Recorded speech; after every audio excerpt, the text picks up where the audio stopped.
Good evening सभी 11th के students को। जैसा कि आप लोग को बताया गया था कि वेक्टर्स में वेक्टर अलजेब्रा का कुछ इम्पॉर्टेंट डिफिनेशंस है जो बहुत ही आसान है, लेकिन एक बार पढ़ लेना चाहिए अच्छे स्टूडेंट्स के नाते। चीज़ें समझ में आराम से आ जाएगा, ज़्यादा इम्पोर्टेंस नहीं है टीचर का इस टॉपिक में, तो उसे सीख लेना चाहिए। एक बार अगर सीख लेता है तो अच्छा होता है। हम लोग इम्पॉर्टेंट डिफिनेशंस पढ़ रहे थे वेक्टर अलजेब्रा के लिए, उसमें इक्वल वेक्टर अनइक्वल वेक्टर हम लोग पढ़ लिए थे। अब पैरेलल वेक्टर पढ़ेंगे, तीसरा नंबर।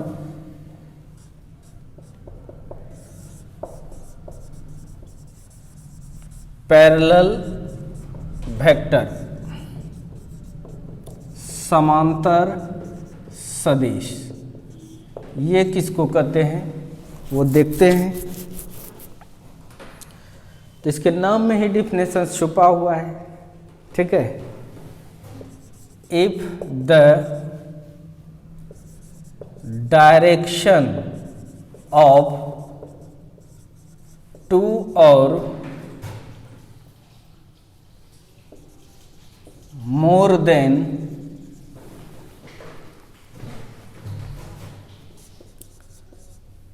two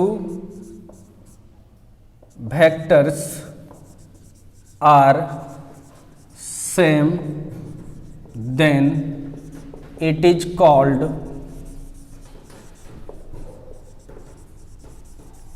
parallel vector।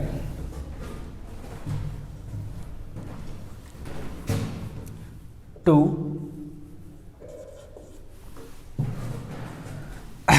अगर दो या दो से अधिक सदिशों का दिशा समान होती है तो उसे समांतर सदिश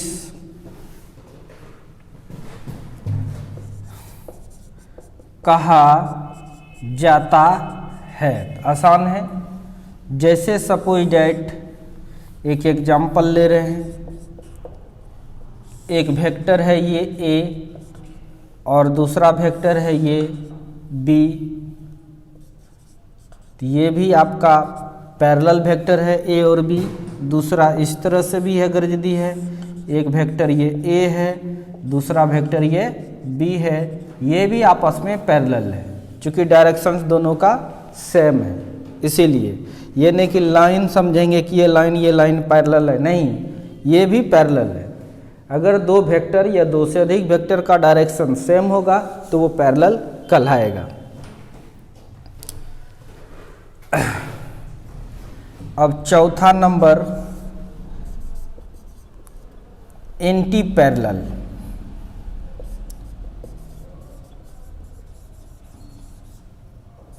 वेक्टर ये किसको कहते हैं?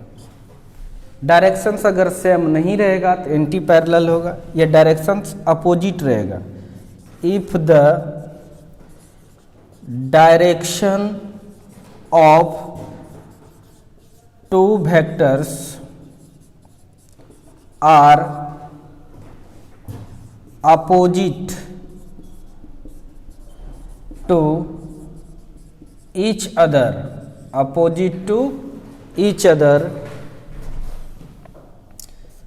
then it is called anti-parallel vector। अगर दो सदिशों की दिशा एक दूसरे के विपरीत होते हैं तो उसे प्रति समांतर सदिश कहा जाता है।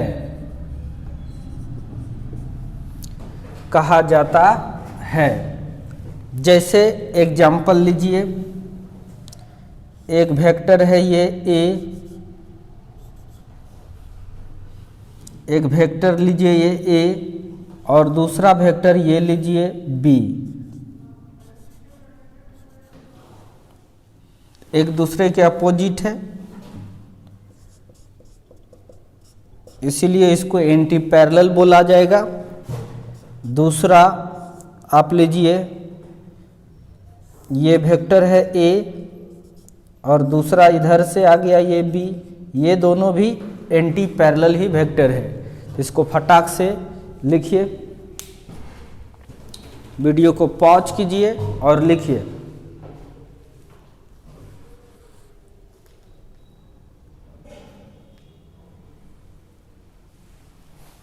मिटा देता हूं।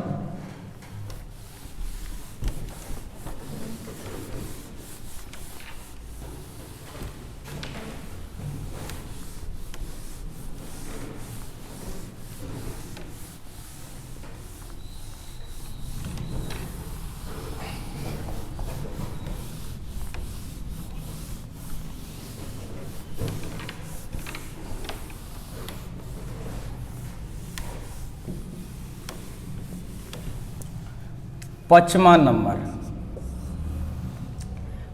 नंबर पर चलते हैं। पैरेलल के हो गया, एंटी पैरेलल हो गया, अब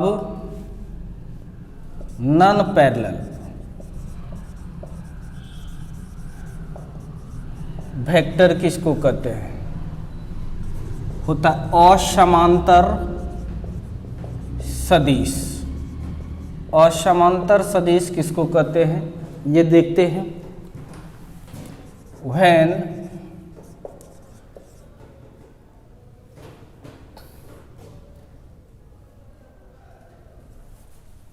the direction of two or more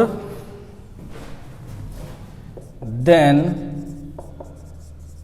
two vectors are different, then it is called non-parallel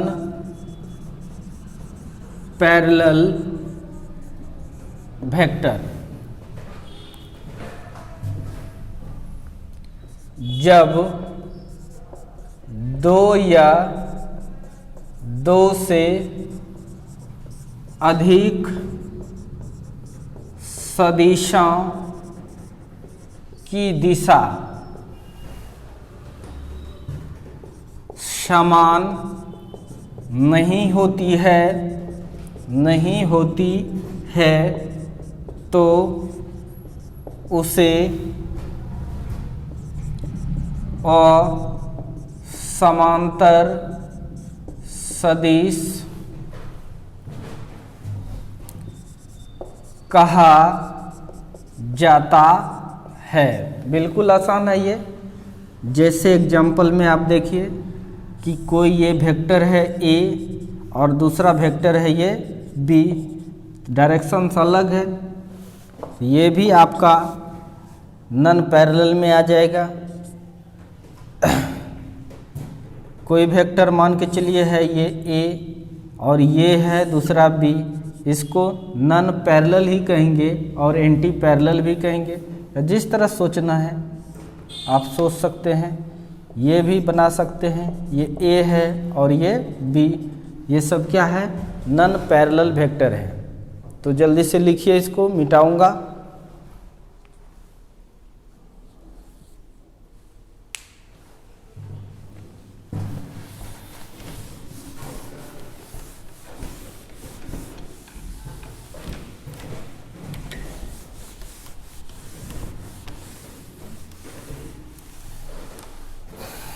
छठा नंबर,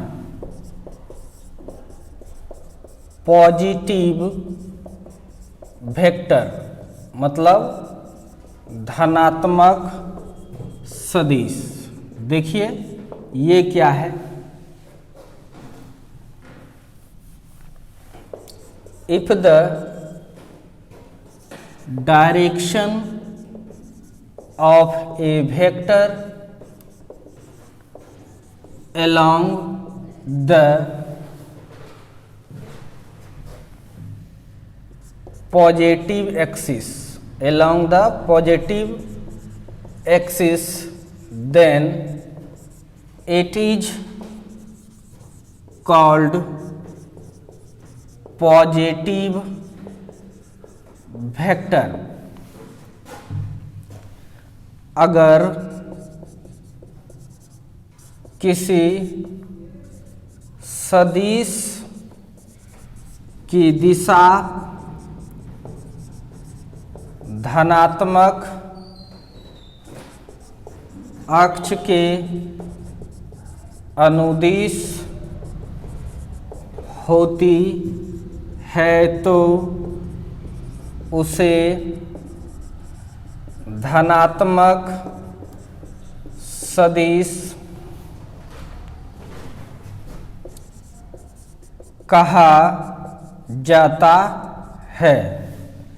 जैसे देखिए आपको पता है कि ये आपका एक्स एक्सिस है, ये आपका वाई एक्सिस है पॉजिटिव वाला, और इस साइड आपका है माइनस एक्स एक्सिस, और इधर आपका होता है माइनस वाई एक्सिस। अगर वेक्टर ये है वेक्टर ए, तो ये पॉजिटिव वेक्टर होगा। कैसा हुआ? Positive vector. ठीक है, अगर इधर भी रहेगा तो ये भी पॉजिटिव वेक्टर होगा, लेकिन अगर कोई वेक्टर इस डायरेक्शन में है, सपोज दैट वेक्टर बी, तो ये कहलाएगा आपका नेगेटिव वेक्टर।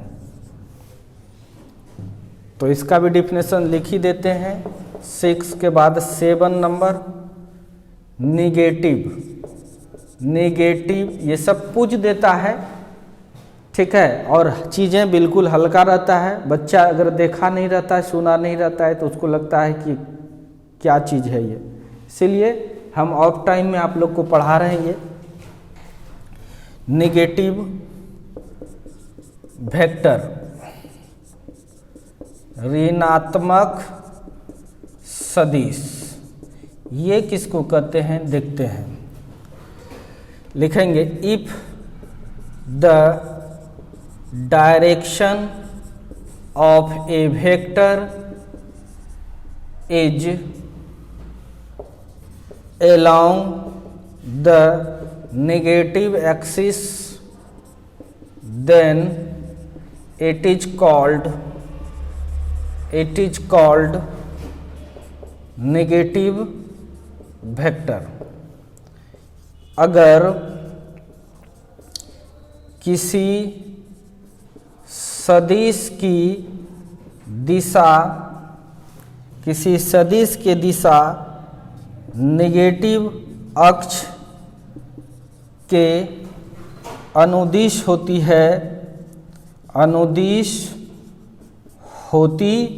है तो इसे ऋणात्मक सदिश कहते हैं। ऋणात्मक सदिश कहते हैं। जल्दी से उतारिए, कैमरा देख लेता हूँ। ओके है, फटाक से लिखो, फिर हम आगे लिखते हैं।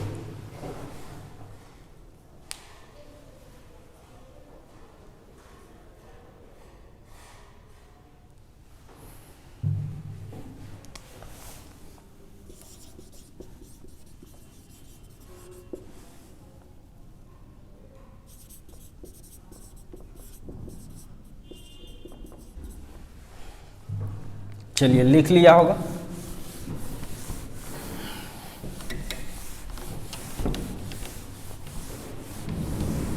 सेवन नंबर हो चुका है। अब हम लोग 8 नंबर पर आते हैं।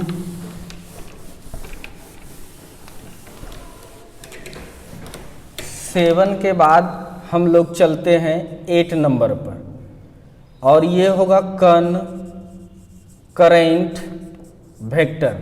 ये किसको कहते हैं? सहबिंदुगामी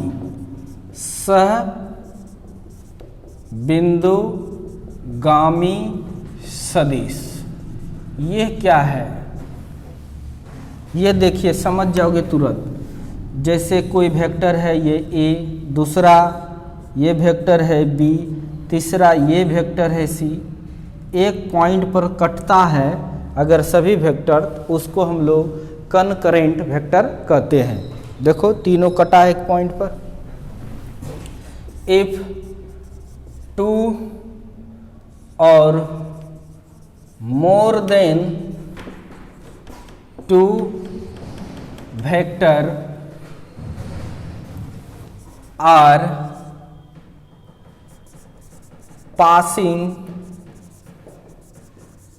through same point, then it is called concurrent vector। आसान सब चीज है ये सब। अगर 2 या 2 से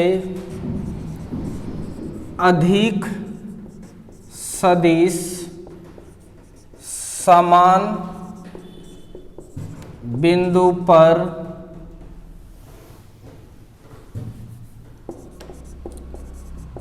होकर गुजरती है तो उसे ही सहबिंदुगामी सदिश कहते हैं। सहबिंदुगामी सदिश कहते हैं। इस फिगर को भी बना लीजिए।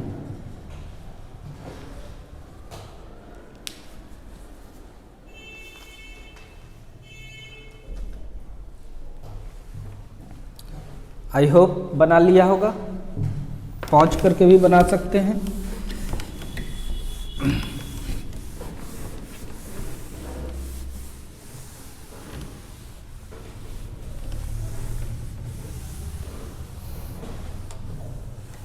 आठ नंबर तक हो गया था। 9 नंबर को इनिशियल वेक्टर। सबके नाम में ही डिफिनेशन छुपा है। सह प्रारंभिक सदिश, सह प्रारंभिक सदिश, ये सब पूछ देता है एग्जाम में, बोर्ड एग्जाम में, या क्वेश्चंस बनाने में मदद होगा। क्वेश्चंस जब बनाइएगा उस समय लिख देगा कोई इनिशियल वेक्टर है, आप समझिएगा इसको, तभी तो बनेगा आपसे। तो सह प्रारंभिक सदिश तो ऑब्वियसली है, if the initial point of different vector is same, different vectors is same, then it is called co-initial vector। अगर विभिन्न सदिशों का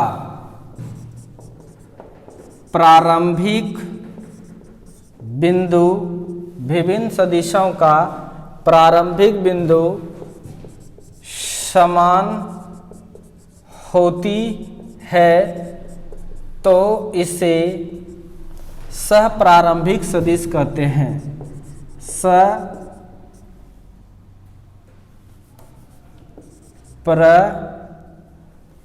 प्रारंभिक सदिश कहते हैं। यानी अगर विभिन्न सदिशों का प्रारंभिक बिंदु समान होती है तो इसे सहप्रारंभिक सदिश कहते हैं। जैसे देखिए बाबू, एक वेक्टर है ये a, दूसरा वेक्टर है ये b, तीसरा वेक्टर है ये c। तो ये क्या है? सब का इनिशियल पॉइंट एक ही जगह पर है, इसीलिए ये सब आपस में को इनिशियल वेक्टर कहलाएगा। अब 10 नंबर, को प्लेनर वेक्टर मतलब होता है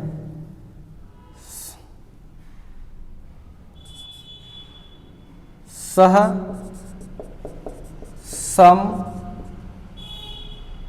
समतलीय सदिश। नाम में ही डिफिनेशन है, अगर सेम प्लेन में है तो समतलीय सदिश। इफ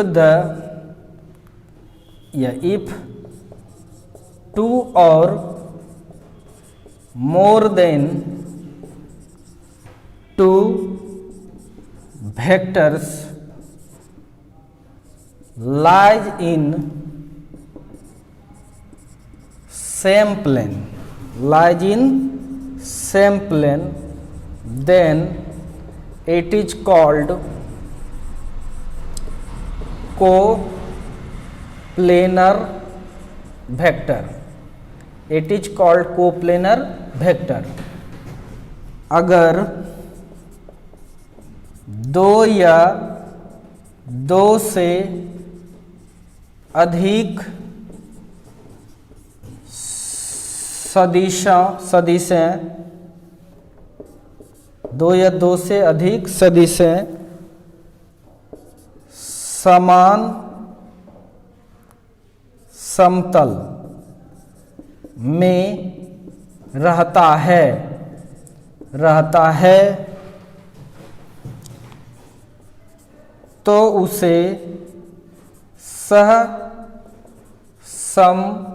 सहसमतलीय सदिश कहा जाता है। सहसमतलीय सदिश कहा जाता है। जैसे देखिए, आपको पता है ये x एक्सिस है, इसको y axis, z axis actual में इधर होता है, आपको पता ही है। x और y के बीच एक प्लेन बनेगा, एक प्लेन यहाँ बनेगा, ये एक मिनट, एक प्लेन यहाँ बनेगा, ये अलग प्लेन हो गया, एक प्लेन यहाँ बनेगा, 3 प्लेन है, 3D है। अगर इसी प्लेन में 2 वेक्टर, एक ये है दूसरा ये है, इसको बोलते हैं हम लोग जेड एक्सिस। क्या बोलते हैं? Z axis. अगर पहला वेक्टर इसी में है, दूसरा भी इसी में है, तब इसको कहेंगे हम लोग कोप्लेनर वेक्टर। लिखिए जल्दी से।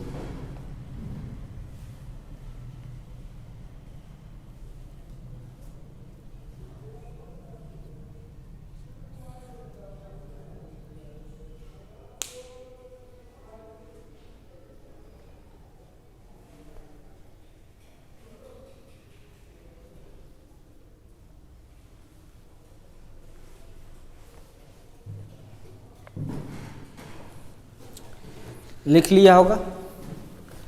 10 हो चुका है, 11।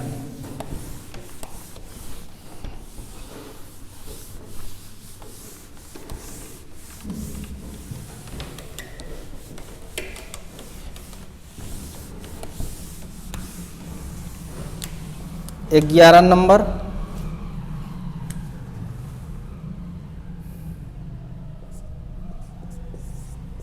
को terminus vector. If the final point of different vectors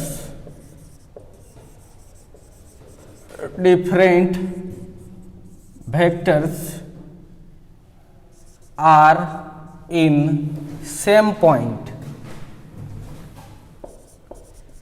same point, then it is called coterminous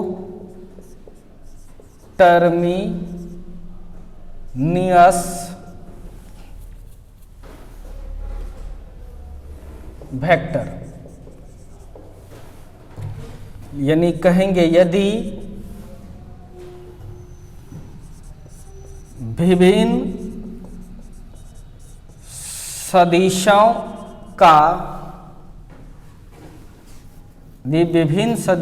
का अंतिम बिंदु समान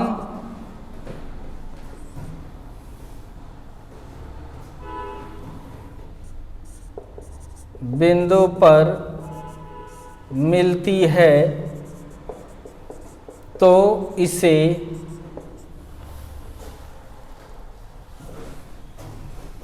सह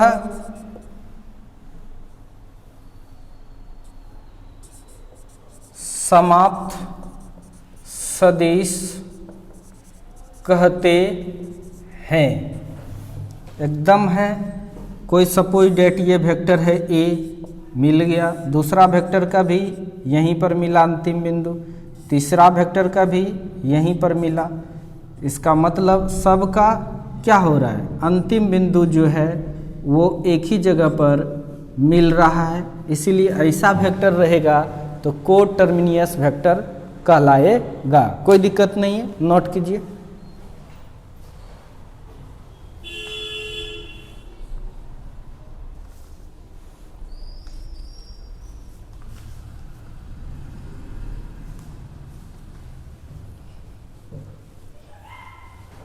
ठीक है, आगे चलते हैं। 11 हो चुका है, 12 नंबर पे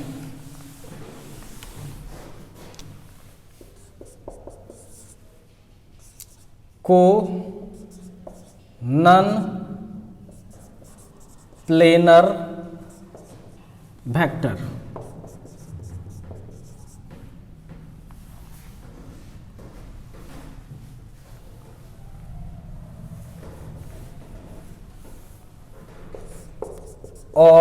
असमतलीय सतह, नाम में डिफिनेशन है कि एक समतल में नहीं होना चाहिए।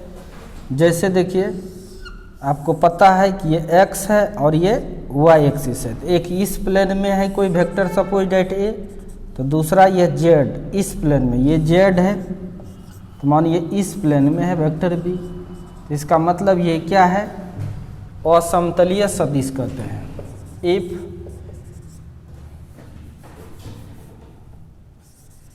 different vectors lies in different plane,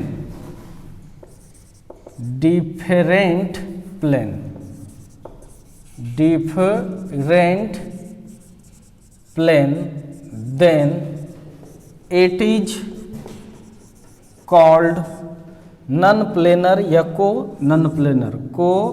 non planar vector. यदि विभिन्न सदिश विभिन्न सतह में, यदि विभिन्न सदिश विभिन्न सतह में रहता है तो उसे असमतलीय सदिश कहते हैं।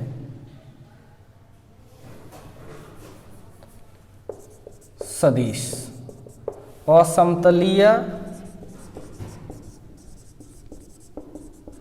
सदिश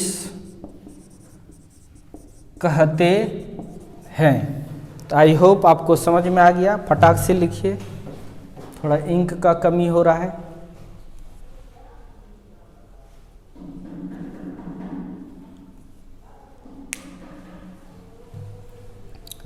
हो गया, मिटाता हूँ।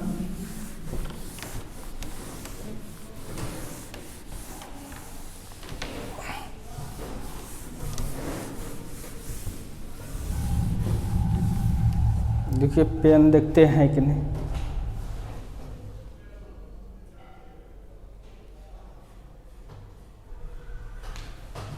चलिए काम चलाना होगा इसी से।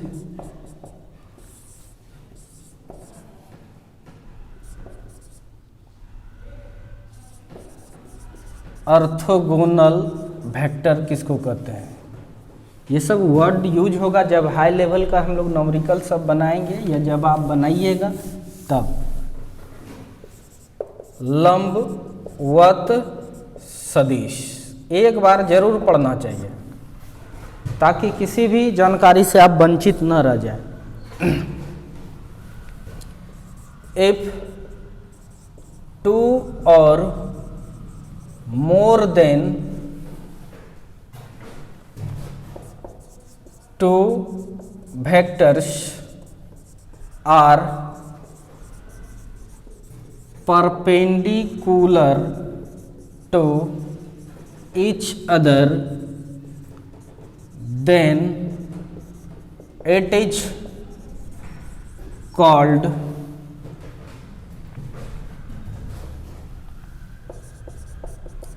Orthogonal vector. यदि दो या दो से अधिक सदिश एक दूसरे के लंबवत होती है तो उसे लंबवत सदिश कहते हैं। एग्जाम्पल, सपोज डैट ये बी वेक्टर है और ये ए वेक्टर है, एक दूसरे से 90 डिग्री पर है, इसलिए ऑर्थोगोनल वेक्टर कहलाएगा। 14 नंबर नल वेक्टर, बड़ा इम्पोर्टेंट है ये। नल वेक्टर या इसको जीरो वेक्टर भी कहा जाता है, तो नाम में ही डिफिनेशन छिपा है। If the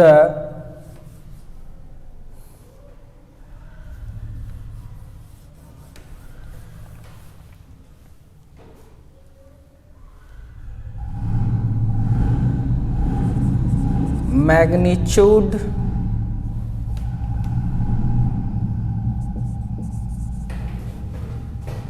of vectors are zero, then it is called null vector. अगर सदिशों का परिमाण शून्य हो तो उसे शून्य सदिश कहा जाता है।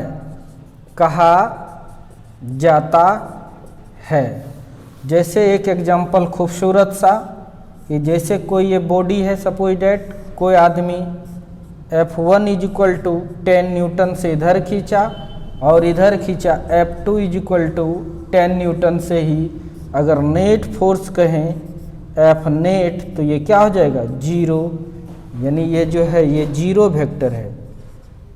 जीरो वेक्टर मतलब शून्य सदिश, यानी ये घट कर जीरो हो गया। ऐसा नहीं कि ये स्केलर है, ये जीरो जो है ये वेक्टर ही है, इसी को हम लोग जीरो वेक्टर कहते हैं।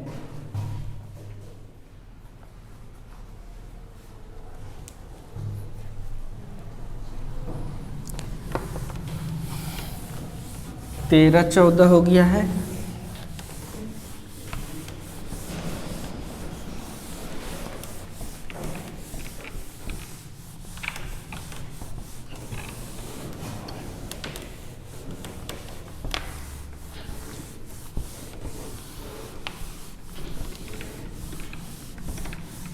एक अब हम लोग 15 नंबर चलेंगे लेके।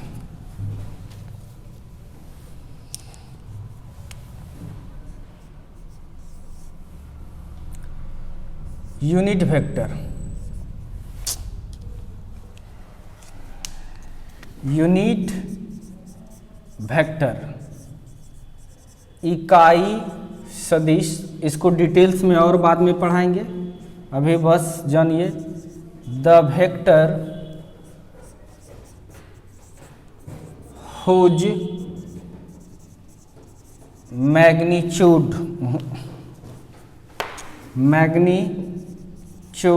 Is equal to 1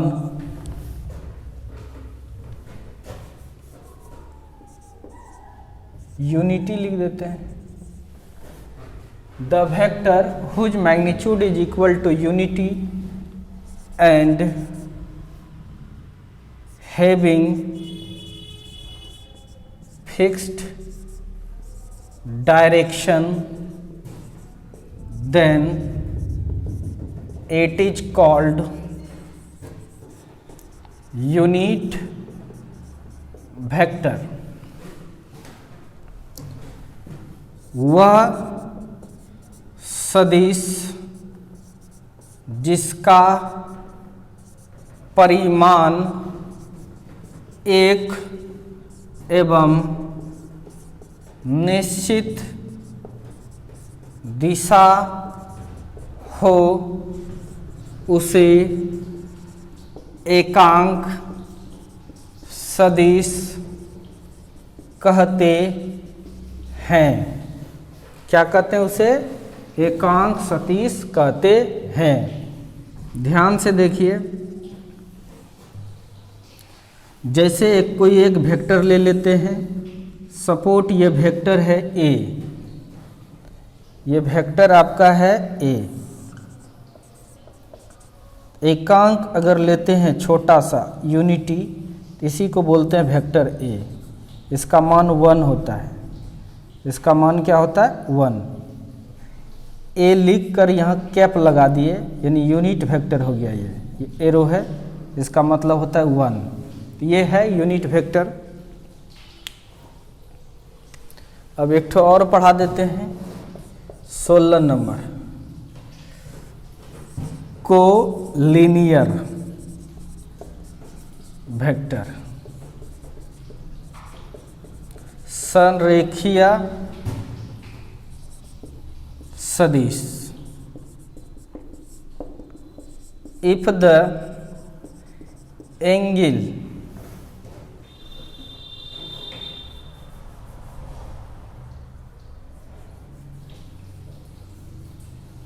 if 2 or more than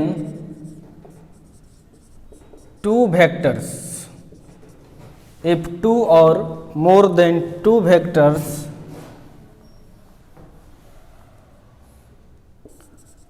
can lie in same line, then it is called collinear vector। यदि दो या दो से अधिक सदिश समान रेखा में रह सकता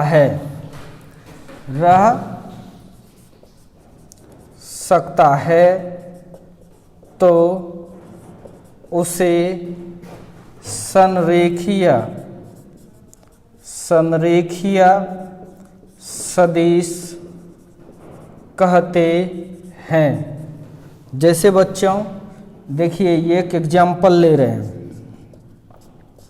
एक वेक्टर ये है ए और ये दूसरा वेक्टर है बी। ये ए वेक्टर है और ये बी, इसको एक लाइन में रख सकते हैं। एक वेक्टर है ये ए, दूसरा वेक्टर है ये बी, ये भी एक लाइन में रह सकता है, ये भी कॉलिनियर है। तीसरा एक वेक्टर है ये ए, दूसरा एक वेक्टर है ये बी, ये भी एक लाइन में रह सकता है, इसलिए ये भी कॉलिनियर है। चौथा एक वेक्टर है, मान के चलिए ये ए, दूसरा भी है ये बी, ये भी एक लाइन में रह सकता है, यानी ऑल आर कॉलिनियर वेक्टर। बच्चा कंफ्यूज करता है कि सर ये पैरेलल है, पैरेलल भी है लेकिन कॉलिनियर भी है। समझ में आ रहा है कि नहीं, कोई दिक्कत? जैसे कोई बच्चा रट लिया, रट्टू मलतोता है, बिहारी सर फिजिक्स पढ़ाते हैं ना, हाँ मैथ बताने लगे, क्या मैथ नहीं जानते हैं? समझ में आ रहा है कि नहीं? ऐसा नहीं कि केवल हम फिजिक्स पढ़ाते हैं, फिजिक्स जानते हैं, हम साइकिल भी चलाने जानते हैं, हम कार भी चलाने जानते हैं। समझ में आ रहा है कि नहीं? तो कहने का मेरा मतलब है कि यह जरूरी नहीं है, कोई आदमी सच्चा है तो वो ईमानदार भी होगा। थैंक यू, इसको नोट कीजिए। तो ये आपका 15-16 हो गया, इतना कर लीजिए, उसके बाद कल तो हम पढ़ाएंगे आप लोग को। Thank you for watching me.